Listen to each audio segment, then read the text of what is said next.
ಹರೇ ಕೃಷ್ಣ ಕೃಷ್ಣ ಕೃಷ್ಣ ಹರೇ ಹರೇ, ಹರೇ ರಾಮ ರಾಮ ರಾಮ ಹರೇ ಹರೇ. ಪಾಂಚಜನ್ಯಂ ಋಷಿಕೇಶೋ ದೇವದತ್ತಂ ಧನಂಜಯಃ, ಪೌಂಡ್ರಂ ದದ್ಮೌ ಮಹಾಶಂಖಂ ಭೀಮಕರ್ಮಾವ್ರಕೋದರಃ. ಋಷಿಕೇಶನು ತನ್ನ ಪಾಂಚಜನ್ಯ ಎನ್ನುವ ಶಂಖವನ್ನು, ಅರ್ಜುನನು ಭಯಂಕರ ದೇವದತ್ತವನ್ನು, ವ್ರಕೋದರನು ಮತ್ತು ಅದ್ಭುತ ಸಾಹಸಗಳನ್ನು ಮಾಡಬಲ್ಲ ಅವನು ಆದ ಭೀಮನು ಪೌಂಡ್ರವೆನ್ನುವ ಮಹಾಶಂಖವನ್ನು ಊದಿದನು. ಅನಂತ ವಿಜಯಂ ರಾಜ ಕುಂತಿ ಪುತ್ರೋ ಯುಧಿಷ್ಠಿರಃ, ನಕುಲಃ ಸಹ ದೇವಶ್ಚ ಸುಘೋಷ ಮಣಿಪುಷ್ಪಕೌ, ಕಾಶ್ಯಶ್ಚ ಪರಮೇಶ್ವಾಸಃ ಶಿಖಂಡಿ ಚ ಮಹಾರಥಃ, ದೃಷ್ಟದ್ಯುಮ್ನೋ ವಿರಾಟಶ್ಚ ಸಾತ್ಯಕಿಶ್ಚ ಪರಾಜಿತಃ, ದ್ರುಪದೋ ದ್ರೌಪದೇಯಾಶ್ಚ ಸರ್ವಶಃ ಪೃಥ್ವೀಪತೆ, ಸೌಭದ್ರಶ್ಚ ಮಹಾಬಾಹುಃ ಶಂಖಾನ್ ದದ್ಮೌ ಪೃಥಕ್ ಪೃಥಕ್. ಕುಂತಿಪುತ್ರನಾದ ಯುಧಿಷ್ಠಿರನು ಅನಂತ ವಿಜಯವೆಂಬ ತನ್ನ ಶಂಖವನ್ನು ಊದಿದನು. ನಕುಲ ಸಹದೇವರು ಸುಘೋಷ ಮತ್ತು ಮಣಿಪುಷ್ಪಕ ಶಂಖಗಳನ್ನು ಊದಿದರು. ಅರಸನೇ, ಮಹಾಧನುರ್ಧಾರಿಯಾದ ಕಾಶಿರಾಜ, ಮಹಾರಥನಾದ ಶಿಖಂಡಿ, ದೃಷ್ಟದ್ಯುಮ್ನ, ವಿರಾಟ, ಅಜೇಯನಾದ ಸಾತ್ಯಕಿ, ದ್ರುಪದ, ದ್ರೌಪದಿಯ ಮಕ್ಕಳು, ಮಹಾಬಾಹು, ಸುಭದ್ರೆಯ ಮಗನೂ ಆದ ಅಭಿಮನ್ಯು ಎಲ್ಲರೂ ತಮ್ಮ ತಮ್ಮ ಶಂಖಗಳನ್ನು ಊದಿದರು. ಮೊದಲಿಗೆ ಭೀಷ್ಮ ಪಿತಾಮಹ ಶಂಖವನ್ನು ಊದಿದರು. ಅದಕ್ಕೆ ಪ್ರತಿಯಾಗಿ ಎದುರು ಪಕ್ಷದಲ್ಲಿದ್ದ ಕೃಷ್ಣಾರ್ಜುನ ಮತ್ತು ಎಲ್ಲ ಪಾಂಡವರು ಮತ್ತೆ ಅಲ್ಲಿ ಪಾಂಡವರ ಜೊತೆ ಇರುವವರು ತಮ್ಮ ತಮ್ಮ ಶಂಖಗಳನ್ನು ಊದಿದ್ರು. ಸೊ ಏನಾಯಿತು ಈ ಶಂಖವನ್ನ ಊದಿದಾಗ? ಸಘೋಷೋಧಾರ್ಥ ರಾಷ್ಟ್ರಾಣಾಂ ಹೃದಯಾನಿ ವ್ಯದಾರಯತ್, ನಭಶ್ಚ ಪೃಥ್ವಿಂ ಚೈವ ತುಮುಲೋ ಅಭ್ಯನುನಾದಯನ್. ಈ ಶಂಖಗಳ ನಾದದಿಂದ ತುಮುಲ ಉಂಟಾಯಿತು. ಸೊ ಯಾರ ಬಳಿ ಎಲ್ಲಿ ತುಮುಲ ಉಂಟಾಯಿತು? ಕೌರವರ ಪಕ್ಷದಲ್ಲಿ ತುಮುಲ ಉಂಟಾಯಿತು. ಭೂಮಿ ಮತ್ತು ಆಕಾಶಗಳಲ್ಲಿ ಪ್ರತಿಧ್ವನಿಯನ್ನು ಮಾಡುತ್ತಾ ಅದು ಕೌರವರ ಹೃದಯಗಳನ್ನು ಚೂರು ಚೂರು ಮಾಡಿತು. ಸೊ ಈಗ ಈ ಶಂಖದ ನಾದದಿಂದ ಏನಾಯಿತು? ಕೌರವರಿಗೆ ಒಂದು ಭಯದ ವಾತಾವರಣ ಸೃಷ್ಟಿಯಾಯಿತು. ಇಲ್ಲಿ ಕೃಷ್ಣನ ಶಂಖವನ್ನ ಅಲೌಕಿಕ ಅಂತ ಹೇಳಲಾಗಿದೆ, ಪಾಂಡವರ ಶಂಖ ಕೂಡ ಅಲೌಕಿಕ. ಸೊ ಅದರಿಂದ ಬಂದಿರುವಂಥ ದಿವ್ಯನಾದ ಪಾಂಡವರಿಗೆ ಮಂಗಳಕರವಾದ ವಾತಾವರಣವನ್ನು ಉಂಟು ಮಾಡಿದರೆ ಕೌರವರಿಗೆ ಅಮಂಗಳಕರವಾದ ವಾತಾವರಣವನ್ನು ಉಂಟು ಮಾಡಿತು, ಅವರ ಹೃದಯವನ್ನು ಚೂರು ಚೂರು ಮಾಡಿತು ಅಂಥೇಳಿ. ಈಗ ಕೃಷ್ಣನ ಶಂಖ ಅಲೌಕಿಕ, ಪಾಂಡವರ ಶಂಖ ಕೂಡ ಅಲೌಕಿಕ. ಕೃಷ್ಣ ದೇವೋತ್ತಮ ಪರಮಪುರುಷನಾದರೆ ಪಾಂಡವರು ಕೂಡ ಅವರು ಒಂದು ದೈವಾಂಶ ಸಂಭೂತರು ಅಲ್ವಾ. ಪಾಂಡವರ ಜನ್ಮ ನಮ್ಮ ಜನ್ಮದ ಥರ ಆಗಲಿಲ್ಲ, ಅವರ ಜನನವಾಗಿದ್ದು ನಮ್ಮ ಥರ ಅಲ್ಲ, ಅವರು ಎಲ್ಲರೂ ದೇವತೆಗಳ ಮಕ್ಕಳು. ಸೊ ಎಲ್ಲವೂ ಅಲೌಕಿಕವಾಗಿತ್ತು. ಅದು ಪಾಂಡವರ ಪಕ್ಷದಲ್ಲಿ ಒಂದು ಶುಭ ಸೂಚಕವಾಗಿತ್ತು. ಅವರ ಶಂಖದ ಒಂದು ಧ್ವನಿ ಶುಭ ಸೂಚಕವನ್ನ ಅದು ಅಂದರೆ ತೋರಿಸ್ತಾ ಇತ್ತು, ಶುಭವನ್ನ ಸೂಚಿಸ್ತಾ ಇತ್ತು. ಆದರೆ ಕೌರವರಿಗೆ ಅದು ಅಶುಭವನ್ನ ಸೂಚಿಸುತ್ತಾ ಇತ್ತು ಅಂತೇಳಿ. ಈಗ ಕುರುಕ್ಷೇತ್ರ ಯುದ್ಧ ನಡೆಯುವುದಕ್ಕಿಂತ ಮೊದಲೇ ಪಾಂಡವರು ವಿಜಯಿಯಾಗಲಿದ್ದಾರೆ ಅನ್ನೋದು ಹಲವು ಜನರಿಗೆ ತಿಳಿದಿತ್ತು. ಭೀಷ್ಮ ಪಿತಾಮಹರಿಗೆ ಇದು ತಿಳಿದಿತ್ತು, ಪಾಂಡವರೇ ವಿಜಯಿಯಾಗಲಿದ್ದಾರೆ ಅನ್ನುವಂಥದ್ದು. ಇನ್ನು ಹಲವಾರು ಜನರಿಗೆ ತಿಳಿದಿತ್ತು, ಸಂಜಯನಿಗೆ ತಿಳಿದಿತ್ತು, ವಿದುರನಿಗೆ ತಿಳಿದಿತ್ತು, ತುಂಬ ಜನರಿಗೆ ತಿಳಿದಿತ್ತು. ಸೊ ಪಾಂಡವರು ವಿಜಯಿಯಾಗಲಿದ್ದಾರೆ ಅಂತ ಸೂಚನೆಯನ್ನು ಕೊಡುವಂಥ ವಿಷಯಗಳು, ಅಂಶಗಳು ಯಾವುದೆಲ್ಲ, ಅವರ ವಿಜಯಕ್ಕೆ ಕಾರಣವಾಗಲಿರುವ ಅಂಶಗಳು ಯಾವುವು ಅನ್ನೋದನ್ನು ನಾವು ನೋಡೋಣ. ಯುದ್ಧ ನಡೆಯೋದಕ್ಕಿಂತ ಮುಂಚೆನೇ ಅವರು ವಿಜಯಿಯಾಗಲಿದ್ದಾರೆ ಅಂತ ತುಂಬ ಜನರಿಗೆ ಗೊತ್ತಿತ್ತು. ಆ ಅಂಶಗಳು ಯಾವುವು, ಆ ಸೂಚನೆ ಕೊಡ್ತಾ ಇದ್ದಂಥ ಅಂಶಗಳು ಯಾವುವು ಅನ್ನೋದನ್ನು ನಾವು ನೋಡೋಣ. ಮೊದಲನೆಯದು ಧರ್ಮಕ್ಷೇತ್ರ. ಸೊ ಧರ್ಮಕ್ಷೇತ್ರ ಇದು ಕುರುಕ್ಷೇತ್ರ ಧರ್ಮಕ್ಷೇತ್ರವಾಗಿದೆ. ಯಾರು ಧರ್ಮವನ್ನ ಪಾಲಿಸುತ್ತಾರೋ ಅವರನ್ನ ಧರ್ಮ ರಕ್ಷಿಸುತ್ತದೆ, ಧರ್ಮದ ರಕ್ಷಣೆ ಮಾಡುವವರನ್ನ ಧರ್ಮ ರಕ್ಷಿಸುತ್ತದೆ. ಆದ್ರಿಂದ ಧರ್ಮಿಷ್ಠರಾಗಿರುವಂತಹ ಪಾಂಡವರಿಗೆ ಕುರುಕ್ಷೇತ್ರ ಅವರಿಗೆ ಒಂದು ಅನುಕೂಲಕರವಾದ ವಾತಾವರಣವನ್ನ ಕಲ್ಪಿಸಿತ್ತು. ಇನ್ನು ಅರ್ಜುನನ ಬಳಿ ಇರುವಂತಹ ರಥ ಅದು ಅಗ್ನಿದೇವನಿಂದ ಕೊಡಲ್ಪಟ್ಟಿರುವಂಥದ್ದು. ಆ ರಥ ಅದು ದೈವಿಕ ರಥವಾಗಿತ್ತು. ಇನ್ನು ಅರ್ಜುನನ ಧ್ವಜದಲ್ಲಿ ಇದ್ದಂತಹ ಕಪಿ ಧ್ವಜ ಹನುಮಾನ್. ಸೊ ಹನುಮಾನ್ ಶುಭ ವಿಜಯವನ್ನ ತಂದು ಕೊಡುವಂಥವನು. ಸೊ ರಾಮಾಯಣದಲ್ಲಿ ಹನುಮಾನ್ ಹೀರೋ ಆಗಿದ್ದವನು ಅಲ್ವಾ. ಸೊ ವಿಜಯದ ಸಂಕೇತ ಹನುಮಾನ್ ಇದ್ದಲ್ಲಿ ವಿಜಯ ಪ್ರಾಪ್ತಿಯಾಗುತ್ತದೆ ಅಂತೇಳಿ. ಸೊ ರಾಮಾಯಣದಲ್ಲಿ ಹನುಮಾನಿಗೆ ದೊಡ್ಡ ಸೇವೆ ದೊರಕಿತ್ತು. ಮಹಾಭಾರತದಲ್ಲಿ ಕೂಡ ಹನುಮಾನಿಗೆ ಒಂದು ಚಿಕ್ಕ ಸೇವೆ ಸಿಕ್ಕಿತ್ತು. ಅದು ಅರ್ಜುನನ ರಥದಲ್ಲಿ ಇರುವಂತಹ ಸೇವೆಯನ್ನ ಭಗವಂತ ಅವನಿಗೆ ಕರುಣಿಸಿದ್ರು. ಸೊ ಅಲ್ಲಿ ಹನುಮಾನ್ ಇದ್ದಿದ್ರಿಂದ ಅದೊಂದು ವಿಜಯದ ಸಂಕೇತ ಅರ್ಜುನನಿಗೆ. ಇನ್ನು ಶಂಖನಾದ.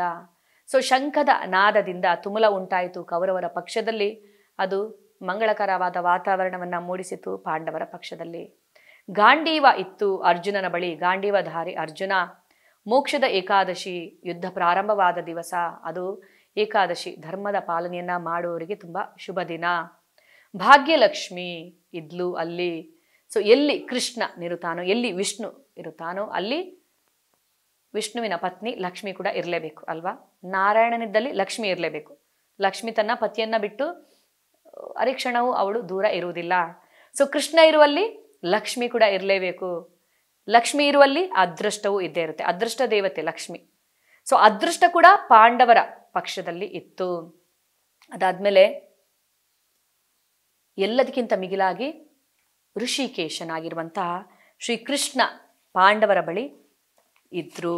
ಸೊ ಆದ್ರಿಂದ ಈ ಎಲ್ಲ ಒಂದು ಅಂಶಗಳು ಏನನ್ನ ಸೂಚಿಸ್ತಾ ಇತ್ತು? ಪಾಂಡವರು ವಿಜಯಿಯಾಗಲಿದ್ದಾರೆ ಅನ್ನೋದನ್ನ ಇದು ತೋರಿಸ್ತಾ ಇತ್ತು. ಸೊ ಕೃಷ್ಣ ತನ್ನ ಭಕ್ತನಾಗಿರುವ ಅರ್ಜುನನಿಗೆ ಅಂದ್ರೆ ಅರ್ಜುನನಿಗೋಸ್ಕರ ಒಂದು ಈ ಸನ್ನಿವೇಶವನ್ನ ಒಂದು ಅವರು ಅಂದ್ರೆ ಇದು ಮಾಡಿದ್ರು ಅಂತೇಳಿ ಕರುಣಿಸಿದ್ರು ಅಂತ ಹೇಳಲಾಗುತ್ತೆ. ಸೊ ಕೃಷ್ಣ ಇರೋದ್ರಿಂದ ಈ ಎಲ್ಲ ಒಂದು ವಿಜಯದ ಸಂಕೇತ ಅರ್ಜುನನ ಜೊತೆ ಇತ್ತು ಅನ್ನೋದನ್ನ ನಾವು ನೋಡ್ಬೋದು. ಅರ್ಜುನ ಉವಾಚ ಸೇನಯೋರ್ ಉಭಯೋರ್ ಮಧ್ಯೆ ರಥಂ ಸ್ಥಾಪಯಮಿ ಅಚ್ಯುತ ಯಾವದೇತಾ ನಿರೀಕ್ಷೇಹಾಂ ಯೋದ್ಧು ಕಾಮಾನ್ ಅವಸ್ಥಿತಾನ್ ಕೈರ್ಮಯಾ ಸಹ ಯೋದ್ಧವ್ಯಂ ಅಸ್ಮಿನ್ ರಣ ಸಮುದ್ಯಮೇ. ಅರ್ಜುನನು ಹೇಳಿದ, ಹೇ ಅಚ್ಯುತ, ಯುದ್ಧ ಮಾಡಲು ಸನ್ನದ್ಧರಾಗಿರುವ ಇವರನ್ನು ಮತ್ತು ಈ ಘೋರ ಸ್ಪರ್ಧೆಯಲ್ಲಿ ನಾನು ಯಾರೊಡನೆ ಹೋರಾಡಬೇಕು ಅವರನ್ನು ನೋಡಲು ಸಾಧ್ಯವಾಗುವಂತೆ ಈ ಎರಡು ಸೈನ್ಯಗಳ ಮಧ್ಯೆ ರಥವನ್ನು ನಿಲ್ಲಿಸು ಅಂತ ಅರ್ಜುನ ಈಗ ಕೃಷ್ಣನ ಹತ್ರ ಕೇಳ್ತಾ ಇದ್ದಾನೆ. ಅಚ್ಯುತ ಅಂತ ಅರ್ಜುನ ಹೇಳ್ತಾ ಇದ್ದಾನೆ ಕೃಷ್ಣನನ್ನ. ಅಚ್ಯುತ ಅಂದ್ರೆ ಏನು? ಅಚ್ಯುತ ಅಂದ್ರೆ ಚ್ಯುತಿ ಇಲ್ಲದವನು. ತನ್ನ ಮತ್ತು ತನ್ನ ಭಕ್ತರ ನಡುವಿನ ಸಂಬಂಧವನ್ನ ನಿಭಾಯಿಸುವುದರಲ್ಲಿ ಚ್ಯುತಿ ಇಲ್ಲದವನು ಅಚ್ಯುತ. ಸೊ ಆದ್ರಿಂದ ಇಲ್ಲಿ ಅರ್ಜುನ ಅಚ್ಯುತ ಅಂತ ಭಗವಂತನನ್ನ ಕರೀತಾ ಇದ್ದಾನೆ. ಸೊ ನಾವಿಲ್ಲಿ ಒಂದು ಅಂಶವನ್ನ ಗಮನಿಸ್ಬೋದು. ಅರ್ಜುನ ಕೃಷ್ಣನ ಬಳಿ ಸಹಾಯವನ್ನ ಕೋರಿ ಹೋದಾಗ ಭಗವಂತ ಹೇಳಿದ್ರು, ನಾನು ಯುದ್ಧವನ್ನ ಮಾಡುವುದಿಲ್ಲ, ಆದ್ರೆ ನಾನು ಸಾರಥಿಯಾಗಿ ನಾನು ನಿನ್ನ ಜೊತೆ ಇರುತ್ತೇನೆ ಅಂತೇಳಿ. ಸೊ ಭಗವಂತ ಅರ್ಜುನನ ಸಾರಥಿ ಆಗುವುದಕ್ಕೆ ಒಪ್ಪಿಕೊಂಡ್ರು. ನಮ್ಮಲ್ಲಿ ಎಷ್ಟು ಜನ ಬೇರೆಯವರ ಡ್ರೈವರ್ ಆಗೋದಕ್ಕೆ ನಾವು ಒಪ್ಕೊಳ್ತೀವ? ನಾವು ಇಲ್ಲ. ನಮ್ಮನ್ನ ನಾವು ತುಂಬಾ ಶ್ರೇಷ್ಠರಂತ ನಾವು ಭಾವಿಸುತ್ತೇವೆ. ಅಖಿಲಾಂಡ ಕೋಟಿ ಬ್ರಹ್ಮಾಂಡ ನಾಯಕ ಜಗದೊಡೆಯ ಶ್ರೀಕೃಷ್ಣ ತನ್ನ ಭಕ್ತನಾಗಿರುವ ಅರ್ಜುನನ ಸಾರಥಿ ಆಗೋದಕ್ಕೆ ಅವರು ಒಪ್ಪಿಕೊಳ್ಳುತ್ತಾರೆ. ಸೊ ಸಾರಥಿ ಅಂತ ಹೇಳುವಂಥದ್ದು ಯಾವ ಥರದ ಒಂದು ಸ್ಥಾನ ಅದು ಅಲ್ವಾ? ಅದೊಂದು ಕನಿಷ್ಠ ಸೇವೆ ಅಂತ ಹೇಳ್ಬೋದು. ಮೀನಿಯಲ್ ಒಂದು ಸೇವೆ ಅಂತ ಪರಿಗಣಿಸಲಾಗುತ್ತದೆ ಸಾರಥಿ ಅನ್ನುವಂಥದ್ದನ್ನ. ಹೇಳಲಾಗುತ್ತೆ ಹೀಗೆ, ಯುದ್ಧ ಭೂಮಿಯಲ್ಲಿ ಯುದ್ಧ ಮಾಡ್ತಾ ಇರುವಾಗ ಸಾರಥಿ ಆದವನಿಗೆ ಕೆಲವೊಂದು ಸೂಚನೆಗಳನ್ನು ಕೊಡಬೇಕಂತ ಇದ್ರೆ ಡೈರೆಕ್ಟ್ ಆಗಿ ಮಾತನಾಡೋದಕ್ಕೆ ಆಗಲ್ಲ. ಕೆಲವೊಂದು ಬಾರಿ ಕಾಲಿನಲ್ಲಿ ಒದೆದು ಕೂಡ ಸಂದೇಶವನ್ನ ಹೇಳಬೇಕಾಗುತ್ತಂತೆ. ರಥವನ್ನ ಬಲಗಡೆಗೆ ತಿರುಗಿಸು ಅಂದ್ರೆ ಬಲಗಡೆ ಕಾಲಿನಿಂದ ಒದೆಯಬೇಕಾಗುತ್ತೆ ಬೆನ್ನಿನ ಮೇಲೆ. ಕೆಲವೊಂದು ಬಾರಿ ಎಡಗಡೆ ಕೂಡ ಒದೆಯಬೇಕು, ಎಡಗಡೆ ತಿರುಗಿಸ್ಬೇಕಾದ್ರೆ ಈ ಥರನೂ ಮಾಡಬೇಕಾಗದಂಥ ಪರಿಸ್ಥಿತಿ ಬರುತ್ತೆ. ಸೊ ತನ್ನ ಭಕ್ತನ ಕಾಲಿನಿಂದ ಒದಿಸಿಕೊಳ್ಳೋದಕ್ಕೂ ತಯಾರಾಗಿದ್ದಾರಲ್ಲ ಭಗವಂತ. ಇದು ಭಗವಂತ ಕೃಷ್ಣನ ಭಕ್ತವತ್ಸಲ ಸ್ವಭಾವ. ಕೃಷ್ಣ ತನ್ನ ಭಕ್ತರನ್ನ ತುಂಬಾನೇ ಪ್ರೀತಿಸುತ್ತಾರೆ. ಆದ್ರಿಂದ ತನ್ನ ಭಕ್ತರ ಸೇವೆಗೆ ಅವರು ಸಿದ್ಧರಾಗಿರುತ್ತಾರೆ. ತನ್ನ ಭಕ್ತರ ಸೇವೆಯನ್ನ ಮಾಡೋದಕ್ಕೋಸ್ಕರ ಅಹಂ ಭಕ್ತ ಪರಾಧೀನೋ ಅಂತ ಅವ್ರು ಹೇಳ್ತಾರೆ. ನಾನು ನನ್ನ ಭಕ್ತರ ಕೈವಶದಲ್ಲಿ ನಾನು ಇರುತ್ತೇನೆ. ಇದು ಕೃಷ್ಣನ ಒಂದು ಭಕ್ತವತ್ಸಲ ಸ್ವಭಾವ. ಅವರು ಹೇಗೆ ತನ್ನ ಭಕ್ತರನ್ನ ಪ್ರೀತಿಸುತ್ತಾರೆ ಅನ್ನೋದನ್ನ ನಾವಿಲ್ಲಿ ನೋಡ್ಬೋದು. ಅಚ್ಯುತ ಅಂದ್ರೆ ಯಾವಾಗಲೂ ಶಾಶ್ವತವಾಗಿ ಮತ್ತು ಎಂದೆಂದಿಗೂ ನಮ್ಮ ಜೊತೆ ಇರುವಂಥ, ಯಾವಾಗಲೂ ನಮ್ಮ ಮತ್ತು ನಮ್ಮ ಅಂದರೆ ಭಗವಂತ ತನ್ನ ಮತ್ತು ತನ್ನ ಭಕ್ತರ ನಡುವಿನ ಸಂಬಂಧವನ್ನು ನಿಭಾಯಿಸುವುದರಲ್ಲಿ ಚ್ಯುತಿ ಇಲ್ಲದೆ ಇರುವವರು ಅನ್ನೋದನ್ನು ಇದು ತೋರಿಸುತ್ತದೆ.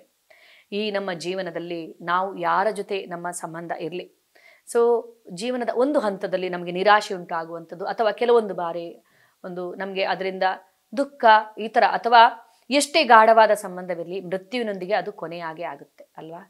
ಈ ಪ್ರಪಂಚದಲ್ಲಿ ಯಾರೇ ಇರಲಿ, ನಮ್ಮ ಸ್ನೇಹಿತರು, ಸಂಬಂಧಿಕರು ಎಲ್ಲವೂ ಒಂದು ದಿವಸ ಕೊನೆಯಾಗಲೇಬೇಕು ಮೃತ್ಯುವಿನೊಂದಿಗೆ. ಆದರೆ ಭಗವಂತನ ಜೊತೆ ನಮಗಿರುವಂತಹ ಸಂಬಂಧ ಅದು ಎಟರ್ನಲ್, ಶಾಶ್ವತವಾಗಿರುವಂಥದ್ದು. ಅದು ಯಾವತ್ತಿಗೂ ಕೊನೆಯಾಗುವುದಿಲ್ಲ. ಕೃಷ್ಣನ ಜೊತೆ ಒಂದು ಬಾರಿ ನೀವು ಸಂಬಂಧವನ್ನು ಸ್ಥಾಪಿಸಿ ನೋಡಿ ಅದನ್ನು ಕೃಷ್ಣ ಯಾವ ಥರ ನಿಭಾಯಿಸುತ್ತಾರೆ ಅನ್ನೋದನ್ನು ಅರ್ಜುನನಿಗೋಸ್ಕರ ಅವರು ಸಾರಥಿ ಆಗುವುದಕ್ಕೆ ಒಪ್ಪಿಕೊಂಡ್ರು. ಯುಧಿಷ್ಠಿರನ ಪೋಸ್ಟ್ಮ್ಯಾನ್ ಕೆಲಸವನ್ನ ಮಾಡಿದ್ರು. ಯುಧಿಷ್ಠಿರನ ಸಂದೇಶವನ್ನ ತೆಗೆದುಕೊಂಡು ಕೌರವರ ಬಳಿಗೆ ಹೋದ್ರು ದೂತನಾಗಿ ಅಲ್ವಾ. ಸೊ ಹೀಗೆ ಹಲವಾರು ತನ್ನ ಸೇವೆಗಳನ್ನ ಮಾಡಿದ್ರು. ಪುರಂದರದಾಸರು, ಕನಕದಾಸರು ತಮ್ಮ ಹಾಡಿನಲ್ಲಿ ಹೇಳ್ತಾರೆ, ಸಲುಗೆಯಿಂದ ಭಗವಂತನ ಜೊತೆ ಯಾವ ಥರ ಅವರು ಮಾತನಾಡುತ್ತಾರೆ ಅಂದರೆ, ಕೃಷ್ಣ ತನ್ನ ಭಕ್ತರ ಜೊತೆ ಎಷ್ಟು ಸಲುಗೆಯಿಂದ ಇರುತ್ತಾರೆ, ತನ್ನ ಭಕ್ತರ ಸೇವೆಯನ್ನು ಹೇಗೆ ಮಾಡುತ್ತಾರೆ ಅನ್ನೋದನ್ನ ಇದು ತೋರಿಸುತ್ತದೆ. ಅಂತ ಭಗವಂತನ ಜೊತೆ ನಾವು ಸಂಬಂಧವನ್ನ ಸ್ಥಾಪಿಸಬೇಕು. ಆ ಸಂಬಂಧ ಯಾವಾಗಲೂ ಶಾಶ್ವತವಾಗಿ ಇರುತ್ತದೆ. ಶಾಶ್ವತವಾದಂತಹ ಆತ್ಮ, ಶಾಶ್ವತವಾದಂತಹ ಪರಮಾತ್ಮನ ಜೊತೆ ಶಾಶ್ವತವಾದಂತಹ ಸಂಬಂಧವನ್ನ ಸ್ಥಾಪಿಸಿದಾಗ ಆ ಸಂಬಂಧ ಎಂದೆಂದಿಗೂ ಶಾಶ್ವತವಾಗಿರುತ್ತದೆ. ಈ ಜನ್ಮ ಮಾತ್ರ ಅಲ್ಲ, ಜನ್ಮಗಳ ನಂತರವೂ, ಮೃತ್ಯುವಿನ ನಂತರವೂ ಅದು ಶಾಶ್ವತವಾಗಿರುತ್ತದೆ. ನಾವು ಭಗವಂತನ ಲೋಕಕ್ಕೆ ಹೋದಾಗಲೂ ಅಲ್ಲಿಯೂ ಅದು ಮುಂದುವರಿಯುತ್ತದೆ. ಸೊ ಇದು ಇಲ್ಲಿ ಅಚ್ಯುತನ ಜೊತೆ ನಾವು ಸಂಬಂಧವನ್ನ ಸ್ಥಾಪಿಸಬೇಕು ಅನ್ನೋದನ್ನ ನಾವಿಲ್ಲಿ ಅರ್ಥ ಮಾಡ್ಕೊಳ್ಬಹುದು. ಸೊ ಈಗ ಅರ್ಜುನ ಹೇಳಿದ ಹಾಗೆ ಭಗವಂತ ಈಗ ಅರ್ಜುನನ ಆಜ್ಞೆಯನ್ನ ಪಾಲಿಸ್ತಾರೆ. ಸೇನೆಯೋರ್ ಉಭಯೋರ್ ಮಧ್ಯೆ ರಥಂ ಸ್ಥಾಪಯಮೆ ಅಚ್ಯುತ. ಎರಡು ಸೇನೆಗಳ ಮಧ್ಯೆ ರಥವನ್ನ ಸ್ಥಾಪಿಸು ಹೇ ಅಚ್ಯುತ ಅಂತ ಅರ್ಜುನ ಹೇಳ್ತಾನೆ. ಅರ್ಜುನನ ಆದೇಶವನ್ನ ಭಗವಂತ ಪಾಲಿಸುತ್ತಾರೆ. ಎಸ್ ಬಾಸ್ ಅಂತ ಹೇಳ್ಕೊಂಡು ಭಗವಂತ ಎರಡು ಸೇನೆಗಳ ಮಧ್ಯೆ ರಥವನ್ನ ಅವರು ತೆಗೆದುಕೊಂಡು ಹೋಗಿ ಸ್ಥಾಪಿಸುತ್ತಾರೆ.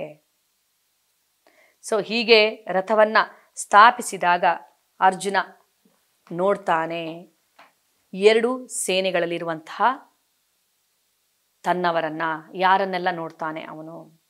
ತತ್ರ ಪಶ್ಚಾತ್ ಸ್ಥಿತಾನ್ ಪಾರ್ಥ ಪಿತೃನಥಾ ಪಿತಾಮಹಾನ್ ಆಚಾರ್ಯನ್ ಮಾತುಲಾನ್ ಭ್ರಾತೃನ್ ಪುತ್ರಾನ್ ಪೌತ್ರಾನ್ ಸಖಿಂಸ್ತಥಾ ಶ್ವಶುರಾನ್ ಸುರದಶ್ಚೈವ ಸೇನಯೋರ್ ಉಭಯೋರಪಿ. ಅರ್ಜುನನು ಎರಡು ಸೈನ್ಯಗಳಲ್ಲಿಯೂ ಇದ್ದ ತನ್ನ ಚಿಕ್ಕಪ್ಪ ದೊಡ್ಡಪ್ಪಂದಿರನ್ನು, ತಾತಂದಿರನ್ನು, ಗುರುಗಳನ್ನು, ಸೋದರ ಮಾವಂದಿರನ್ನು, ಸೋದರರನ್ನು, ಮಕ್ಕಳನ್ನು, ಮೊಮ್ಮಕ್ಕಳನ್ನು, ಸ್ನೇಹಿತರನ್ನು, ಮಾವಂದಿರನ್ನು, ಹಿತೈಷಿಗಳನ್ನು ನೋಡಿದನು. ಸೊ ಅರ್ಜುನ ಎಲ್ಲರನ್ನ ನೋಡ್ತಾನೆ. ಯಾರೆಲ್ಲ ಇದ್ದಾರೆ ಇಲ್ಲಿ? ಚಿಕ್ಕಪ್ಪಂದಿರಿದ್ದಾರೆ, ದೊಡ್ಡಪ್ಪಂದಿರಿದ್ದಾರೆ, ತಾತಂದಿರಿದ್ದಾರೆ, ಗುರುಗಳಿದ್ದಾರೆ, ಸೋದರ ಮಾವಂದಿರು, ಸೋದರರು, ಮಕ್ಕಳು, ಮೊಮ್ಮಕ್ಕಳು, 2-3 ತಲೆಮಾರೆ ಅಲ್ಲಿ ಬಂದಿತ್ತು ಯುದ್ಧವನ್ನ ಮಾಡೋದಕ್ಕೋಸ್ಕರ.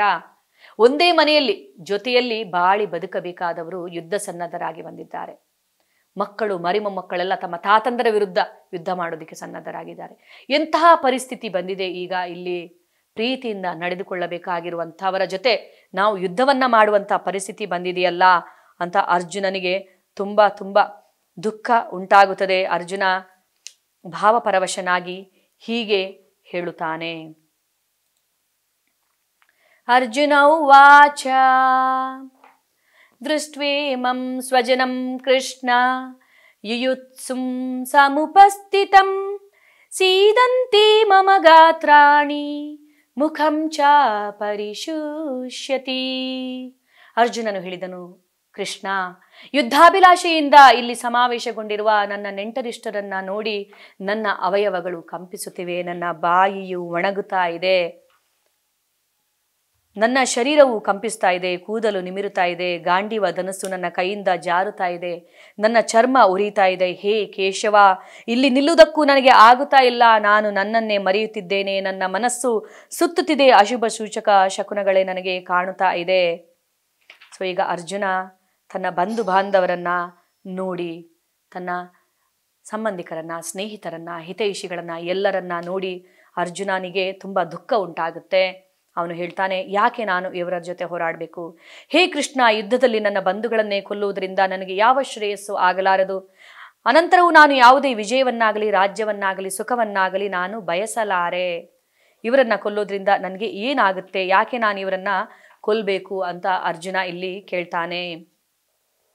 ಕಿಂ ನೋ ರಾಜ್ಯೇನ ಗೋವಿಂದ ಕಿಂ ಭೋಗೈರ್ಜೀವಿತೇನ ವಾ ಯೇಷಾಮರ್ಥೇ ಕಾಂಕ್ಷಿತಂ ನೋ ರಾಜ್ಯಂ ಭೋಗಃ ಸುಖಾನಿ ಚ ತಾಯಿ ಮೇ ಅವಸ್ಥಿತ ಯುದ್ಧೇ ಪ್ರಾಣಂ ತ್ಯಕ್ತ್ವಾ ಧನಾನಿ ಚ ಆಚಾರ್ಯಃ ಪಿತರಃ ಪುತ್ರಾಸ್ ತಥೈವ ಚ ಪಿತಾಮಹಃ ಮಾತುಲಾಃ ಶ್ವಶುರಾಃ ಪೌತ್ರಾಃ ಶಾಲಾಃ ಸಂಬಂಧಿನಸ್ತತಾ ಏತಾನ್ನ ಹಂತುಮಿಚ್ಛಾಮಿ ಘ್ನತೋಪಿ ಮಧುಸೂದನ ಅಪಿ ತ್ರೈಲೋಕ್ಯ ರಾಜ್ಯಸ್ಯ ಹೇತುಃ ಕಿಂ ನು ಮಹೀಕೃತೆ ನಿಹತ್ಯ ಧಾತರಾಷ್ಟ್ರಾನ್ನಃ ಕಾ ಪ್ರೀತಿ ಸ್ಯ ಜನಾರ್ದನ.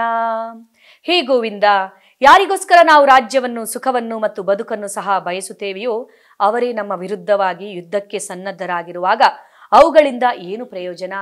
ಹೇ ಮಧುಸೂದನ, ಆಚಾರ್ಯರು, ಪಿತರರು, ಪುತ್ರರು, ಪಿತಾಮಹರು, ಸೋದರ ಮಾವಂದಿರು, ಮೊಮ್ಮಕ್ಕಳು, ಭಾವ ಮೈದುನಂದಿರು ಮತ್ತು ಇತರ ಬಂಧುಗಳು ತಮ್ಮ ರಾಜ್ಯಗಳನ್ನು ಧನವನ್ನು ತ್ಯಜಿಸಲು ಸಿದ್ಧರಾಗಿ ನನ್ನ ಮುಂದೆ ನಿಂತಿದ್ದಾರೆ. ಅವರು ನನ್ನನ್ನು ಕೊಲ್ಲಬಹುದು, ಆದರೂ ಅವರನ್ನು ಕೊಲ್ಲಲು ನಾನೇಕೆ ಅಪೇಕ್ಷಿಸಬೇಕು?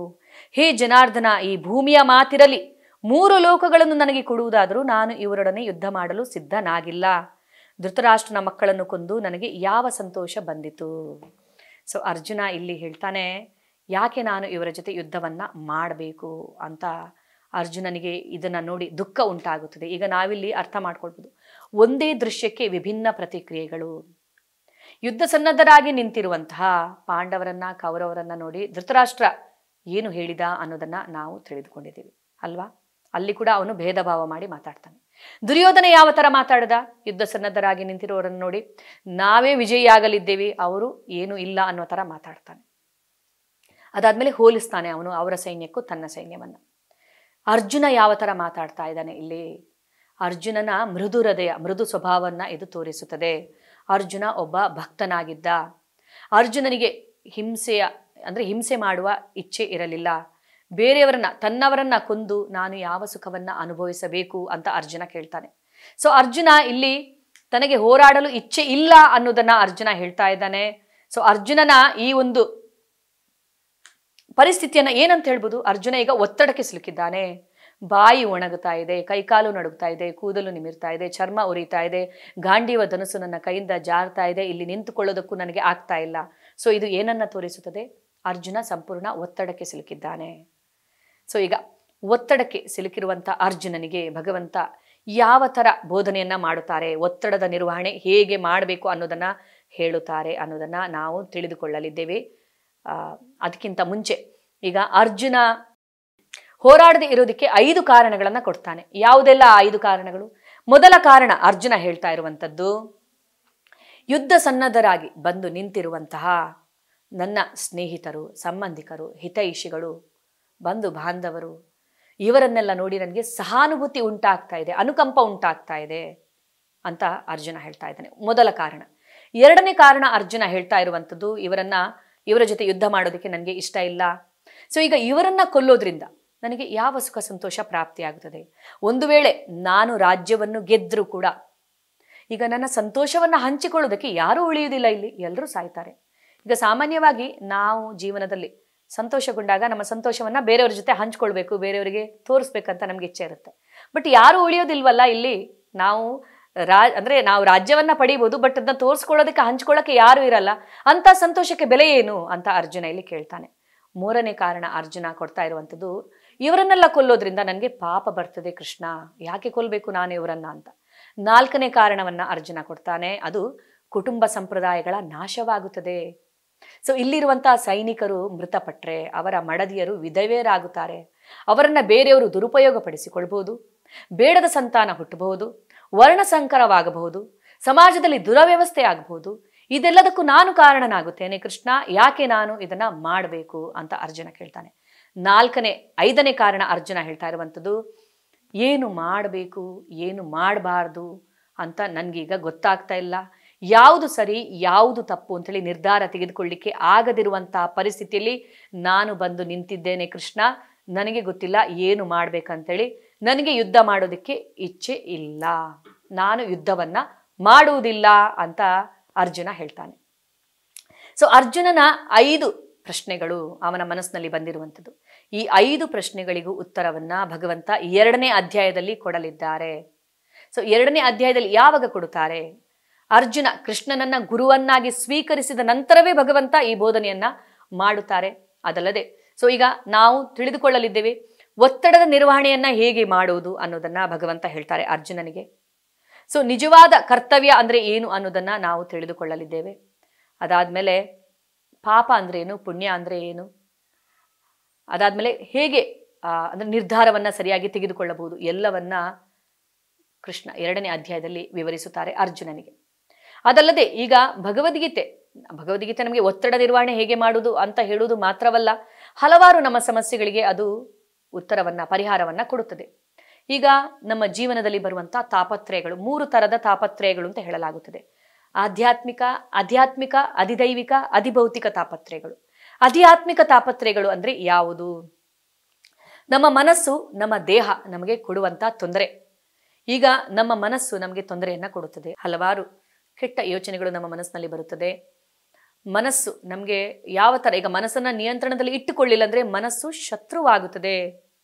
ಮನಸ್ಸನ್ನ ನಿಯಂತ್ರಣದಲ್ಲಿ ಇಟ್ಟುಕೊಳ್ಳಿಕ್ಕಾಗದೆ ಮಾನಸಿಕ ರೋಗಿಗಳಾಗಿರೋರು ಎಷ್ಟೋ ಜನ ಇದ್ದಾರೆ. ಆತ್ಮಹತ್ಯೆ ಕೂಡ ಮಾಡ್ಕೊಳ್ತಾರೆ, ಮನಸ್ಸು ಅವರಿಗೆ ಚೀಟ್ ಮಾಡುತ್ತೆ. ಸೊ ಇದು ಮನಸ್ಸು ಕೊಡುವಂತ ತೊಂದರೆ.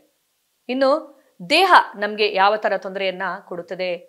ಸೊ ನಮ್ಮ ದೇಹ ಹಲವಾರು ಒಂದು ರೋಗಗಳಿಗೆ ತುತ್ತಾಗುತ್ತದೆ. ನಮಗೆ ಅರಿವಿಲ್ಲದಾಗೆ, ನಮಗೆ ಬೇಡದಿದ್ದರೂ ರೋಗಗಳು ಬರುತ್ತವೆ. ಸೊ ನಮ್ಮ ದೇಹ ನಮ್ಮ ನಿಯಂತ್ರಣದಲ್ಲಿ ಇಲ್ಲ. ನಮ್ಮ ದೇಹ ಬದಲಾವಣೆಯನ್ನ ಕಾಣುತ್ತದೆ, ಬಾಲ್ಯದಿಂದ ಯೌವನಕ್ಕೆ, ಯೌವನದಿಂದ ಮುಪ್ಪಿಗೆ, ಮುಪ್ಪಿನಿಂದ ಸಾವಿಗೆ, ಯಾವ ತರ ಅಂತೇಳಿ. ಸೊ ಈ ದೇಹ ನಮ್ಗೆ ಯಾವ ತರ ತೊಂದರೆಯನ್ನ ಕೊಡುತ್ತೆ? ಈ ದೇಹ ಮತ್ತು ಮನಸ್ಸು ನಮ್ಗೆ ಕೊಡ್ತಾ ಇರುವಂತಹ ತೊಂದರೆ. ಇನ್ನು ಅಧಿದೈವಿಕ ತಾಪತ್ರಯಗಳು, ಕ್ಲೇಶಗಳು ಯಾವುದು ಅದೆಲ್ಲ? ಸೊ ಅಧಿದೈವಿಕ ಕ್ಲೇಶ ತಾಪತ್ರಯಗಳಂದ್ರೆ ಈಗ ಪ್ರಕೃತಿ ವಿಕೋಪಗಳು, ಭೂಕಂಪ, ಬರಗಾಲ ಮುಂತಾದವುಗಳಿಂದ ನಮಗೆ ಆಗುವಂತ ತೊಂದರೆಗಳು. ಇದರಿಂದ ಯಾರು ಹೊರತಾಗಿಲ್ಲ ಅಲ್ವಾ? ಎಷ್ಟೇ ಶ್ರೀಮಂತನಾಗಿರಲಿ ಒಂದು ಕ್ಷಣದಲ್ಲಿ ಎಲ್ಲವೂ ನಾಶವಾಗಬಹುದು ಭೂಕಂಪ ಅಥವಾ ಈ ತರದ ಒಂದು ಪ್ರಕೃತಿ ವಿಕೋಪಗಳಿಂದ. ಸೊ ಇದನ್ನ ಯಾರಿಗಾದ್ರೂ ತಪ್ಪಿಸೋದಿಕ್ಕಾಗುತ್ತಾ? ಇಲ್ಲ. ಇನ್ನು ಅಧಿಭೌತಿಕ ತಾಪತ್ರಯಗಳು. ಅಧಿಭೌತಿಕ ತಾಪತ್ರಯಗಳಂದ್ರೆ ಈಗ ಬೇರೆ ಜೀವಿಗಳಿಂದ ನಮಗೆ ಸಿಗುವಂತ ತೊಂದರೆಗಳು. ನಾವೆಷ್ಟೋ ಸರಿ ಇರ್ತೀವಂದ್ರೆ ಕೂಡ ಬೇರೆ ಜೀವಿಗಳು ನಮಗೆ ಅಂದ್ರೆ ತೊಂದರೆಯನ್ನ ಕೊಡ್ಬೋದು. ಪಕ್ಕದ ಮನೆಯವರಿಂದ ಅಥವಾ ಪಕ್ಕದ ರಾಜ್ಯದಿಂದ, ಸಮಾಜದಿಂದ, ನೆರೆ ರಾಜ್ಯಗಳಿಂದ, ನೆರೆ ದೇಶಗಳಿಂದ ನಮಗೆ ಬರುವಂತ ತೊಂದರೆಗಳು. ಅದಾದ್ಮೇಲೆ ಬೇರೆ ಜೀವಿಗಳಿಂದ, ಉದಾಹರಣೆಗೆ ಈಗ ಒಂದು ಸೊಳ್ಳೆ ಕಡಿತದಿಂದ ನಮ್ಗೆ ಎಷ್ಟು ತೊಂದರೆ ಆಗ್ಬೋದು, ಅಥವಾ ಒಂದು ನಾವು ಅಂದ್ರೆ ಮಲೇರಿಯಾದಂಥ ರೋಗಗಳಿಗೂ ತುತ್ತಾಗ್ಬೋದು ಅಲ್ವಾ? ಇದು ಅಧಿಭೌತಿಕ ತಾಪತ್ರಯಗಳು. ಹೀಗೆ ಈ ಭೌತಿಕ ಪ್ರಪಂಚದಲ್ಲಿ ಈ 3 ತರದ ಕ್ಲೇಶಗಳು ತಪ್ಪಿದ್ದಲ್ಲ. ಸೊ ಇದೆಲ್ಲದರಿಂದ ನಾವು ಹೇಗೆ ಹೊರಬರಬಹುದು ಅನ್ನೋದಕ್ಕೆ ಭಗವದ್ಗೀತೆ ನಮಗೆ ಉತ್ತರವನ್ನ ಕೊಡುತ್ತದೆ. ಸೊ ಇದನ್ನ ನಾವು ನಾಳಿನ ಅಧ್ಯಾಯದಲ್ಲಿ ತಿಳಿದುಕೊಳ್ಳೋಣ. ಹರೇ ಕೃಷ್ಣ. ಎಲ್ಲರಿಗೂ ಅನಂತ ಅನಂತ ಧನ್ಯವಾದಗಳು.